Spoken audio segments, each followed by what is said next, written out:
क्यों नहीं बोल सकता? बताओ। आवाज को नहीं आया। क्यों? बोला किससे जाता है? ये बात नहीं, बोला किससे जाता है? वाक इंद्री से। और वाक इंद्री का देवता कौन है? अग्नि। वाक इंद्री का देवता अग्नि है और उधर जल है।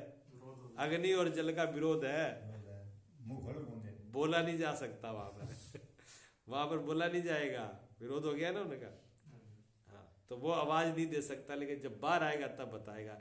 इसी प्रकार गहरी नींद के अंदर ज्ञान तो हो रहा है, लेकिन जिससे बताने वाले वहां इंद्रिया और मन बुद्धि वहां होते ही नहीं है। ना वहां मन है, ना बुद्धि है, ना इंद्रिय है। जब वहां से सब सुक्ति से बाहर आ जाता है ये, तब आगे बताता है कि हाँ वहां सिस्टम ये था, वहां नहीं बता सकता। ये हुआ था जागृत गहरी नींद में। ठीक है। जैसे सुषुप्ति विषय सुख को और अज्ञान का साक्षी चेतन रूप सामान्य ज्ञान तो है, वहां सामान्य ज्ञान तो है, परंतु विशेष ज्ञान साधन की इंद्रियां और अंतःकरण इसका अभाव है। या तो सुख और अज्ञान का विशेष ज्ञान नहीं होता है, सामान्य और विशेष ज्ञान में ये अंतर है। ठीक है ना? सामान्य आत्मा का ज्ञान विशेष नहीं है, सामान्य है। विशेष ज्ञान तो इंद्रियों और बुद्धि का होता है। सामान्य और विशेष में फर्क क्या है? जैसे 5 तत्वों में, अब ये मेरे पास में पुस्तक है, क्या इसमें अग्नि तत्व नहीं है? अग्नि तत्व है ना इसमें। जब इसमें अग्नि तत्व तो इसको जला क्यों नहीं रहा? अग्नि तत्व है तो इसको जला देना था, है तो कागज ही ना, तो कागज है तो अग्नि तत्व, इसमें इसको जला देना था। ऐसे हमारे अंदर भी अग्नि तत्व है तो हमको भी जला देना था, लेकिन वो सामान्य है। जलाए कब? जब विशेष हो जाएगी, थोड़ी तेज होते ही जला देगी। ठीक है। हर चीज में, अब अग्नि में तो विशेष दिख रहा है, इसमें अग्नि तत्व है और ज्यादा मात्रा में है, लेकिन वो भी अभी सामान्य है। और ज्यादा बढ़ेगा तो तारे भी जला देगा। अग्नि तत्व जहां बढ़ जाएगा वहीं जला देगा। इसलिए जहां हम अग्नि प्रकट करते हैं वहां विशेष करते हैं। 2 लकड़ियों में अग्नि होती है लेकिन जलाती नहीं है, और दोनों लकड़ियों को जोर से घिस दो, जल जाएगी। 2 पत्थरों में अग्नि होती है, पत्थर में अग्नि होती है लेकिन सामान्य होती है, और 2 पत्थरों को रगड़ो, ठोको, आग प्रकट होती है कि नहीं होती? चिंगारी निकलेगी, निकलती है ना। कई बार स्वेटरों में भी निकलती है, कपड़ों में निकलती है। तो आग तो है वहां पर, अग्नि है लेकिन सामान्य है, विशेष होते ही जला देगी। तो ज्ञान, आत्मा का ज्ञान सामान्य है अंदर, विशेष के लिए इंद्रियों का सहारा चाहिए, बुद्धि का, इंद्रियों का सहारा चाहिए विशेष के लिए। और सुसुप्ति में वो होता नहीं है। तो कहते हैं दूसरा इसमें क्या दृष्टांत है? कि दूसरा दृष्टांत है, आतप विषय पिंगलिया घृत हुए है, सो छाया स्थित हुए है तो गाढ़ा हुए है, फिर आतप विषय स्थित हुए तो पिंगलता है। कहते हैं जब गर्मी होती है तो घी जो है पिंगल जाता है, और ठंड में रख दो तो फिर ठोस हो जाता है। ठीक है, घी तो एक ही है ना, और फिर उसको गर्मी में रख दो तो फिर पिघल जाता है। घी तो घी रहेगा, लेकिन वो उसके तापमान से कम और ठोस होना और पतला होना गर्मी और सर्दी से होता है।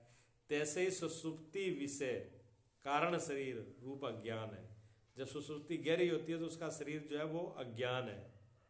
सो जागृत स्वप्न विषय बुद्धि रूप हुए है। जब वो जागृत स्वप्न में होता है तो वो बुद्धि रूप हो जाता है, वही अज्ञान। फिर सुसुप्ति विषय अज्ञान को हुए, फिर गहरी नींद में फिर वो वैसे ही हो जाता है। उसकी चीज तो एक ही है, वो रूप बदलते हैं उसके दोनों जगह से। तृतीय दृष्टांत कहते हैं, तीसरा दृष्टांत क्या है? अभी बात समझ में नहीं आ रही, थोड़ी बात सूक्ष्म है ना, गहरी है। सुसुप्ति वाली बात थोड़ी सी गहरी है, इसलिए दृष्टांत से समझा रहे हैं। 1 से समझाए, 2 से आ जाए, कि 2 से नहीं आया तो तीसरा सुन लो, कहीं तो समझ में आएगा। समझाने का प्रयास किया जा रहा है। ये 1 से बात समझ में नहीं आ रही तो दूसरे से, तीसरे से, जिससे भी आ जाए, बात समझने की है, बात दृष्टांत की नहीं है। कोई बालक लड़कन के साथ खेल करने को जावे है, कोई बच्चा बालक लड़का के साथ खेलने के लिए बाहर चला जाता है, सो अब शर्म पावे तो माता की गोद में आ जावे, और जब खेलता खेलता थक जाता है, जब थक जाता है तो माता की गोद में आ जाता है। माता की गोद में आके सोए के ग्रह के सुख का अनुभव कर, सो करके और सुख का अनुभव करता है, शांत हो जाता है। फिर जब लड़के बुलावे तब बाहर जाके फिर खेलने लगता है। पहले बच्चा खेलने के लिए जाता है, फिर जब थक हार जाता है तो माँ के पास गोद में आके सो जाता है, सो जाता है तो वहाँ सुख मिलता है, आनंद मिलता है, फिर उसको शक्ति मिल जाती है, शरीर तरोताजा हो जाता है। फिर लड़के बुलाते हैं, फिर खेलने के लिए चला जाता है। ऐसे ही कारण शरीर जो अज्ञान है, तो जो अज्ञान है कारण शरीर वो तो माता है, माता के रूप में है, ठीक है। तिस का बुद्धि रूप बालक कर्म रूप लड़कन के साथ जागृत और स्वप्न में बाहर चला जाते हैं।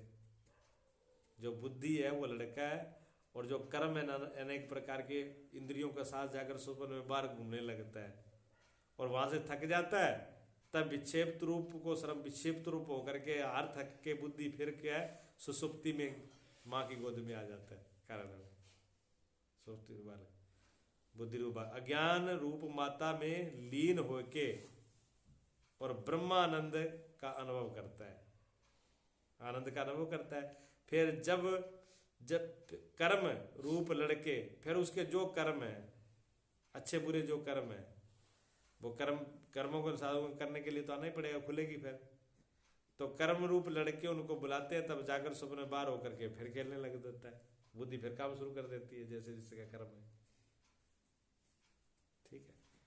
कहते अभी समझ में नहीं आई तो चौथा दृष्टांत सुन लो। चतुर्थ दृष्टांत में कहते हैं, जैसे समुद्र जल करके पूर्ण घट को गले में रस्सी बांध के समुद्र विषय लीन करे है। घड़े के गले में रस्सी बांध लेते हैं और समुद्र के जल में डाल देते हैं। जब अंदर डाल देते हैं तब घट में स्थित जल और समुद्र के जल में एकता हो जाती है। जो घड़े वाला जल और समुद्र वाला जल एक ही हो जाता है।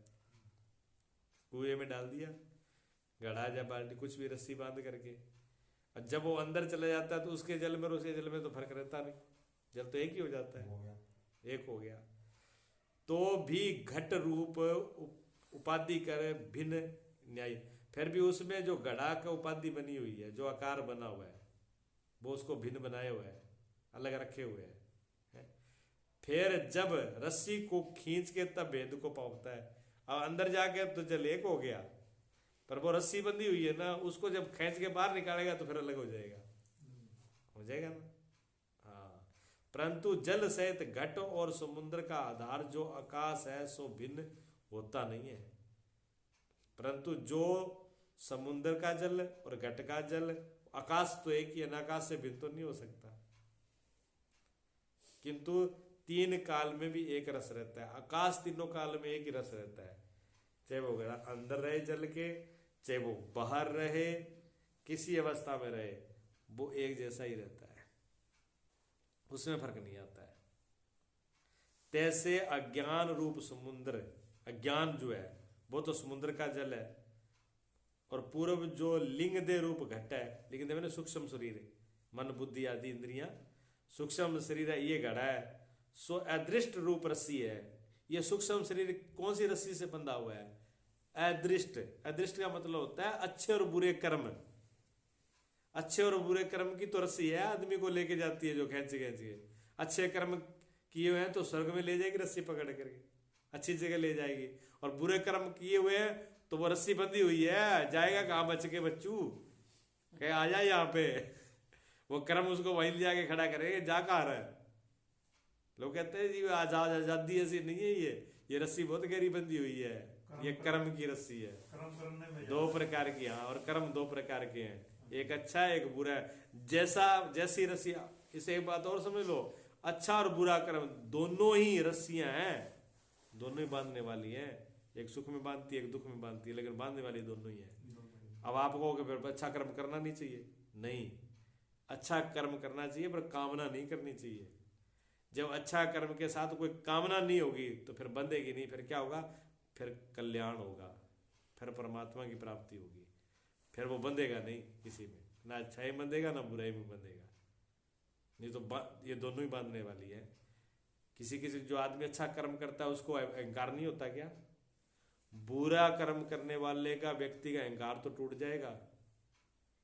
बुरा कर्म करने वाले आदमी का तो अहंकार किसी न किसी दिन टूटेगा, और टूटा है। इसे देखो, वहां से वहां पापी, बड़े बड़े पापी लोग थे, उनको परमात्मा मिल गया, लेकिन पुण्य करने वालों को, जिनको पुण्य का अभिमान था, वो भगवान से वंचित रह गए, क्योंकि पुण्य का अभिमान जल्दी नहीं टूटता। पुण्य का अभिमान बहुत खतरनाक है, अच्छाई वाला अभिमान खतरनाक है। लोग थोड़ा सा उपकार करके बार बार गिनाते हैं, मैंने ये किया था, मैंने ये किया था, मैंने ये, बहुत खतरनाक है, गिनाना नहीं चाहिए। तभी तो कहा इसने कि कभी नेकी कर कुएं में डाल। नेकी करके कुएं में डालने का मतलब यह है भी अच्छा करके, शुभ कर्म करके भूल जाओ, वो याद नहीं रहना चाहिए मैंने अच्छा किया था, तो गया। हाँ, उसकी कोई कामना नहीं होनी चाहिए, तब उसका फल मिले। नहीं तो वो और भी ज्यादा खतरनाक है। लोहे की जंजीर तो सबको ही तोड़े, सबको अखरती है, अरे सोना की पहरा दे देते, मैं तो कहती यार तो मेरा श्रृंगार है। अब श्रृंगार कौन उतारना चाहे बताओ?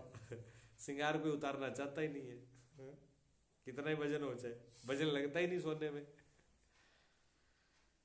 तो ये जल है, अदृष्ट रूप रस्सी बांधे हुए स्वप्न सुसुप्ति काल विषय और तिस के अवांतर भेद रूप मरण को मूर्छा और प्रलय काल, देखो कितनी दूर तक है। जो सुख, जो अच्छे और बुरे अदृश्य जो कर्म रूपी रस्सी है, वो सुसुप्ति में से वापस ले आएगी, गहरी मूर्छा से वापस ले आएगी, ठीक है ना। और बहुत मृत्यु, मौत के बाद भी जब ये शरीर छूट जाएगा, लंबी मूर्छा कौन सी है? मौत का हो जाना। छोटी मूर्छा तो नींद है, एक दिन की छोटी मौत तो नींद है, और लंबी नींद है मौत। मौत होने के बाद भी अच्छे बुरे वाली रस्सी पकड़ के ले आती, आजा बच्चू क्या काम किया है, बुरे किए हैं तो बुरे भुगत है, अनेक जोनियों में जाएगा, कीट जोनियों में, पशु जोनी में, पता नहीं कहाँ कहाँ जाएगा। और अच्छे किए हैं तो स्वर्ग में चल, वहां रस्सी लगी हुई है, स्वर्ग में देवी देवताओं पहुंचा देगा, ठीक है। और कहते इतना ही नहीं, समष्टि का रूप ईश्वर की बात अपने बहुत मन बात, समष्टि अज्ञान रूप ईश्वर की उपाधि माया विषय लीन हुए है, ये सारी उसमें लीन होती है। और कहां तक? आवंत्रण, मरण और प्रलय काल विषय। जब प्रलय होती है, जब बिल्कुल सब कुछ नष्ट हो जाता है, तब भी समष्टि जो पूरा ज्ञान है, एक तो जीव का ज्ञान है छोटा, जिसको व्यष्टि कहते हैं, और समष्टि कहते हैं सबका जो ज्ञान, पूरा सभी का जो अज्ञान रूप है ईश्वर की उपाधि माया, उस माया में जाकर के रहता है। और जब फिर द्वारा सृष्टि रचते हैं, तब उन्हीं कर्मों के द्वारा फिर सृष्टि रची जाती है, और फिर वो भोग भोग होता है। मतलब प्रलय होने के बाद भी ये रस्सी पीछा नहीं छोड़ती, फिर स्टार्ट हो जाएगा काम। इतनी इस रस्सी में इतना दम है, बहुत मजबूत है ये रस्सी कर्मों वाली। और अगर ज्ञान हो जाए तो फिर इसमें कोई दम नहीं है। इसलिए ज्ञान की रस्सी से, ज्ञान की अग्नि में जलती है रस्सी है। ज्ञान अग्नि दग्ध कर्माणु तमाम पंडिते बुधा, भगवान कृष्ण जी के वचन है ये। कहते हैं ज्ञान अग्नि के द्वारा कर्मों को भस्म कर दिया जाए। ज्ञान होने के बाद में ये रस्सी फैल है, कोई काम नहीं करती है। तब सो व्यष्टि अज्ञान रूप जीव की उपाधि अविद्या। व्यष्टि जो जीव है उसकी उपाधि तो अविद्या है, और समष्टि जो ईश्वर है उसकी उपाधि माया है। समष्टि अज्ञान से एकता को पावे है, और पूरी समष्टि जो जीव का ज्ञान, वो समष्टि एकता एक हो जाता है, तो भी लिंग शरीर के संस्कार रूप उपाधि कर से भिन्न रहता है। फिर भी सूक्ष्म शरीर उसके साथ जुड़ा हुआ है, उससे वो अलग बना रहता है। फिर जब अदृष्ट रूप रस्सी को अंतर्यामी प्रेरणा प्रेरिता है, तब भेद को पावे। अब वो संस्कार कर्म के उसमें पड़े हुए हैं, और सूक्ष्म शरीर भी है, अज्ञान और माया एक हो गया। फिर भी अंतर्यामी की प्रेरणा से फिर जब अलग, जैसे रस्सी बार खींची तो घट अलग हो गया, समुद्र से, ऐसे ही अलग हो जाता है। परंतु व्यष्टि रूप ज्ञान रूप जल सहित लिंग दे रूप घट और समष्टि अज्ञान रूप समुद्र का आधार तो चिदाकाश सो भिन्न होता है। पर इन दोनों का व्यष्टि और समष्टि दोनों लिंग शरीर और समष्टि शरीर जैसे समुद्र का आधार एक सीधा आकाश है, ऐसे ही आधार जो चिदाकाश सो भिन्न होता नहीं, वो एक जो इन सब का आधार है चिदाकाश, वो भिन्न नहीं होता, वो तो एक ही रहता है, जैसे इनका आकाश नहीं रहता। किंतु तीन काल विषय एक रस, तीनों कालों में एक ही रस रहता है, हमेशा रहता है। जो इनका आधार है चिदाकाश वो हमेशा एक सा ही रहता है। कहते हैं सुसुप्ति विषय कहने से ये क्या सिद्ध होता है, कहते हैं सुसुप्ति अवस्था होवे तो इसको भी मैं जानता हूँ, जागृत स्वप्न में ये नहीं होती तब भी मैं जानता हूँ, या तो ये सुसुप्ति अवस्था मैं नहीं और मेरी नहीं, ये कारण देह है, मैं इसका जानने हारा, इसका साक्षी घट साक्षी की न्यारी, इसका हमेशा ही इससे न्यारा रहता हूं। मैं इन तीनों अवस्थाओं से हमेशा ही न्यारा रहता हूं। कभी ऐसा समय नहीं होता जब मैं इसके साथ मैं नहीं होता हूं, मेरा होना हर वक्त रहता है। इस रीति से सुसुप्ति अवस्था का मैं साक्षी हूं। इति श्री विचार चंद्रोदय अवस्था त्रय साक्षी वर्णन पंचम कला समाप्ति, पंचमी कला समाप्त होती है। ये एक ही बात सिद्ध करती है कि मैं साक्षी हूँ। किसका साक्षी हूँ? तीनों अवस्थाओं का साक्षी हूँ, जाकर स्वप्न सुप्ति इन तीनों का। और साक्षी का आपने से जो साक्षी वो है जो करता नहीं है, भोगता नहीं है और लिप्ता नहीं, किसी लिप्ता नहीं है, अलिप्त है, ना करता है न और असंग है, सिर्फ देखने वाला। और देखने का मतलब ये नहीं कि विशेष रूप बुद्धि की तरह देख रहा है। एक तो बुद्धि में ज्ञान होता है, जैसे बुद्धि ज्ञान करती है, ऐसे ज्ञान नहीं कर रही है साक्षी, ऐसे ज्ञान नहीं करता है। साक्षी का ज्ञान का मतलब न कुछ हो जाना, कुछ न करना। एक सम्राट था राजा, वो राजा जो है वो जाता है एक आश्रम के अंदर। आश्रम बड़ा होता है खूब, अब खूब बड़ा आश्रम है तो वहां पर उनका एक सन्यासी जो होता है साधक, वो राजा को आश्रम दिखाता है। आश्रम दिखाता है तो राजा ने देखा नहीं होता, राजा को ज्यादा जानकारी भी नहीं होती क्योंकि रात तो है नहीं ऐसे माहौल में। तो एक एक चीज दिखाता है वह, ये है यहाँ पर वंदना होती है, यहाँ पर पाठ होते हैं, यहाँ ऋचाएं पढ़ी जाती है, ये आश्रम की लाइब्रेरी है, यहाँ पर ग्रंथ हैं, शास्त्र रखे हुए हैं, ये रसोई घर है, यहाँ खाना बनता है, ये भंडार घर है, यहाँ परोसा जाता है, यहाँ रहता है, यहाँ सत्संग चिंतन होता है, ये बगीचा है, स्नान गृह है, यात्री विश्राम गृह है, सब चीज दिखाते हैं उनको। एक बहुत सुंदर हॉल बना हुआ है आश्रम के बीच में। राजा पूछता है ये क्या है? वो सन्यासी कहते नहीं है तो ऐसे ही, अभी फिर बताएंगे, अभी आपको समझ नहीं आएगा फिर बताएंगे। उसका वो सन्यासी उत्तर नहीं देता ये क्या है, इसमें क्या होता है। सब जगह यहाँ पर ये होता है, कहीं कुछ हो रहा है, कहीं कुछ हो रहा है, कहीं कुछ हो रहा है, कहीं योगा हो रहा है, कहीं आसन हो रहे हैं, कहीं सत्संग हो रहा है, कहीं क्रिया हो रही है, कहीं रसोई हो रहा है, खाना बन रहा है, लेकिन इस हॉल में क्या हो रहा है? सन्यासी जवाब नहीं देता, सारा घुमा फिरा करके ले जाता है। सारे घुमा फिरा के जाने के बाद वो बैठ जाते हैं तो राजा के दिमाग में एक ही बात रहती है कि इन्हें उत्तर सबका दिया मेरे को, लेकिन वो हॉल बना हुआ है सबसे सुंदर, उसमें क्या होता है वो मैंने 4 बार पूछा है, बताया नहीं। वो दिमाग में वही बात रहती है। बैठने के बाद में फिर वो कहते हैं कि जब आपने उसका उत्तर नहीं दिया, मैंने पूछा था उस हॉल में क्या होता है। तो सन्यासी ने कहा ये बात तो समझानी मुश्किल है, वहां कुछ नहीं होता है। वहां कुछ भी नहीं होता है वो हॉल में, ना कुछ। क्यों? वहां पर जो साधक बैठते हैं वो ध्यान में बैठते हैं, और ध्यान करने का मतलब है जहां कुछ भी न करना, जहां कोई क्रिया नहीं है, कोई कर्म नहीं है, कोई विधि नहीं है, कोई कर्तापन नहीं है, महाशून्य अवस्था, निर्विचार की शून्यता, मौन, चुप, शांत, ऐसी जो अवस्था है वो वहां की अवस्था है, वो उसके लिए बना हुआ है। तो साक्षी का मतलब कोई विशेष क्रिया करने का नाम नहीं है। गौतम बुद्ध के पास में आते थे सन्यासी, देख सन्यासी आया, उसने कहा जी मुझे प्रश्न किया उसने ध्यान की अवस्था का। तो गौतम बुद्ध ने कहा ऐसा है कि आप मेरे पास 1 साल रहो कम से कम, जब 1 साल आप मेरे पास रहोगे तब मैं आपको उत्तर दूंगा। उन्होंने कहा इतनी सी बात के लिए, इतनी सी एक प्रश्न के उत्तर के लिए मुझे 1 साल आपके पास रुकना पड़ेगा, तब आप उत्तर दोगे? बहुत बड़ी, इतना लंबा समय। तो गौतम बुद्ध ने कहा कि ये बता, क्या इस प्रश्न का ये प्रश्न आपने किसी और से नहीं पूछा? कि हाँ पूछा है। तो क्या फिर आपको उत्तर मिला नहीं? कि हाँ मिला है। तो अगर उत्तर मिल गया तो फिर मेरे से क्या पूछ रहा है?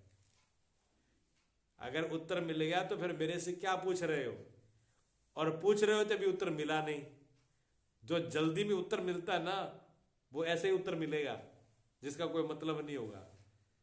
और मतलब वाला उत्तर चाहिए तो 1 साल मेरे पास रुकना पड़ेगा, उन्हें 1 साल रुकना पड़ेगा।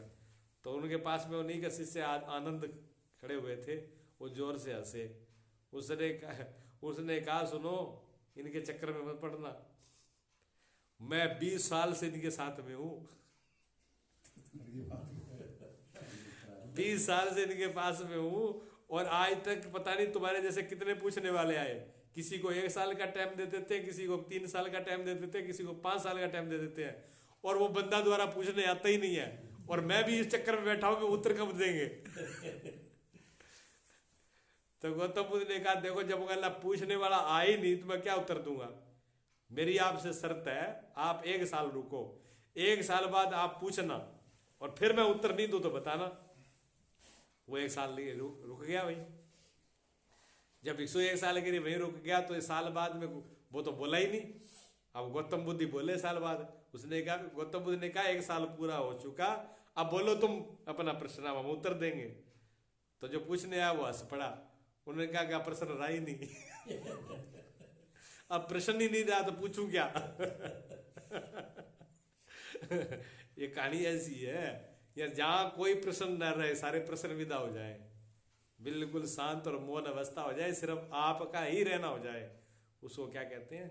साक्षी।